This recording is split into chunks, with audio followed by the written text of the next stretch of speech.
Hey everyone, welcome back to Twinges 英会話。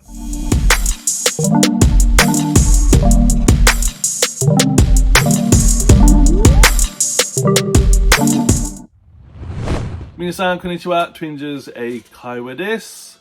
Welcome back。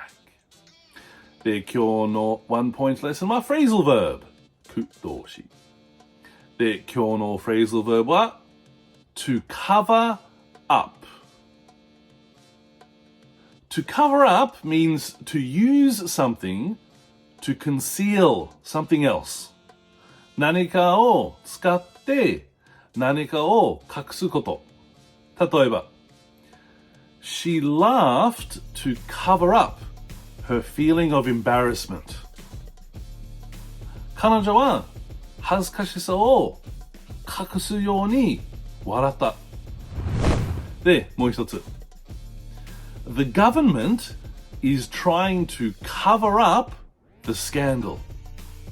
政府はスキャンダルを隠蔽しようとしている。で、最後もう一つ。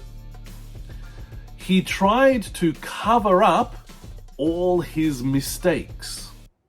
彼はすべての過ちを隠そうとした。はい、皆さん、じゃあもう一回。To cover up.To use something to conceal something else. 何かを使って何かを隠すこと。はい、皆さん勉強しましたか？はい、よかった。